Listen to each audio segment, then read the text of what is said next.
Hello, YouTube and air gun enthusiasts. FX Maverick, 25 cal, 600 millimeter. It was a VP version when I first got it, and I got it back in 2021, and I've been struggling with this gun. Actually a couple times I just threw it back up on the wall and I kind of gave up. I wanted it to, I bought this platform to shoot slugs. They kind of, FX, they pour you the Kool-Aid, you get you drinking the Kool-Aid. Oh yeah, FX, but I just really struggled with this gun for years, couple years. And so I just wanted to kind of share my journey with you guys on this Maverick.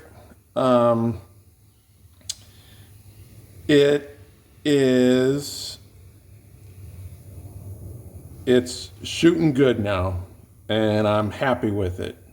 But it was just a long road for me. So here it is. Earlier this year, 2024, I bought, I was just on 4 freaking liners. I buy a liner and, fuss with it, trying to get this gun to shoot. I did so many different things, it's unbelievable.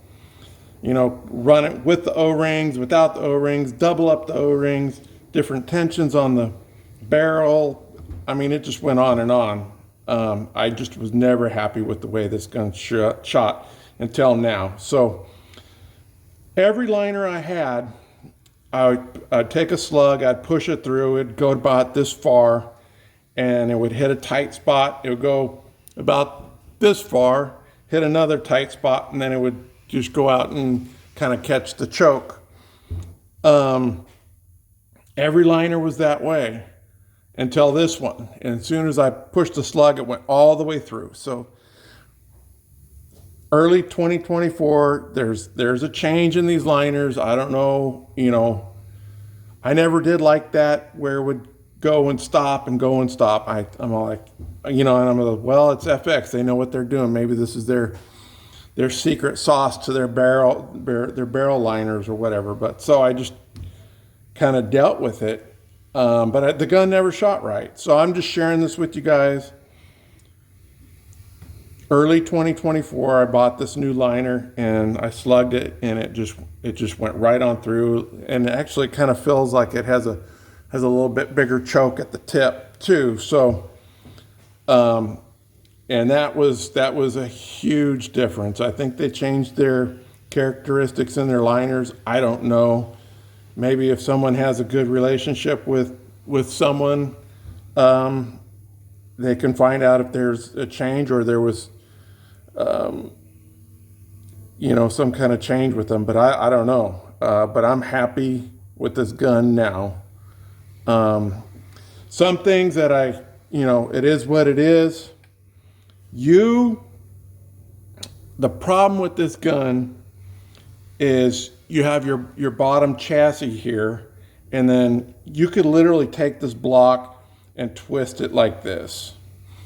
And so that really what's keeping your rear block secure is your barrel, a tension barrel system, which is a horrible design in my book. So as far as a walk and stock, it's always in the back of your mind, okay, is my rear block twisted or something of that nature? So that's always in the back of my head. You have two screws in the back here that hold your barrel in. Of course, you guys probably know there's a slug port, and then there's just like a regular maybe pellet port or whatever. Make sure you don't have it on the slug port. You turn your slug port down, and I went probably a little more tight than normal with these 2 top screws, and that gives it some stiffness as far as twisting, your rear block twisting. Um, Went with the Huma reg. This is throughout my journey. Went with the Huma reg. It was actually pretty good. You know, I really like this reg. It recovers twice as fast and you have half as much creep. Say it'll creep, like say overnight you'll get 7 bar creep or whatever. This is less than half of that. So I was happy with that Huma reg. I have I just have the regular pellet pusher in here. But I do have the heavier hammer spring. I'm shooting the 33.6 NSA at around 900 or something like that. And it shoots the Zan 33s really good too. Those are the two that come to mind that shoots really good out of this gun. And I could just never get my standard deviation down too. That was just really frustrating for me too. So this really helped me out. Actually, I put the adjuster hole, I drilled and I tapped it and I put a screw in here, and don't tap it all the way through, tap it just like 98% of the way, and so the screw is tight when you go put it through, because if the screw's loose, then it's not going to keep its position. And then on the tip of the screw, you want to grind the tip of the screw so it's nice and flat so you don't get deviations there. And then right here at the I put a washer underneath here, so now you can't turn this. All the adjustment is done with this. There's a guy on eBay that makes this really nice dial and all this stuff that takes it off, and that's like super freaking cool. But if you're not in the budget for it, just go with this screw. And that made it a huge difference in regards to tuning the gun, because spinning the thing back to adjust and putting your little tiny little Allen wrench in there, and oh, which way did I turn it? And I can't remember, and blah, blah, blah. This is the best way to do it. As far as I'm, this works the best for me. So I like the platform, and like I said, I just wish I didn't suffer for 2 years trying to get this thing to shoot right. But like I said, it's that liner, guys, and I don't know what to tell you. You can't return them, so you buy them, you own them.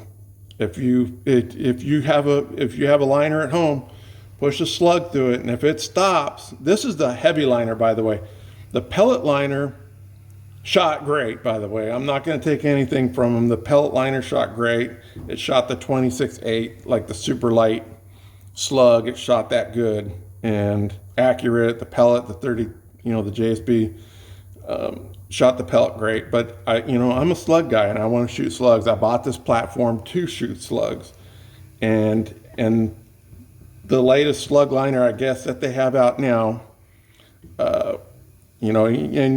Post something down below if you guys, post a review or whatever, and push a slug through and tell me, if it stops or you got tight spots. And I was struggling with that on my gun. As soon as I got this liner, a lot of my problems went away. So, I don't know. That's more or less it with this gun. At least now I'm happy with it.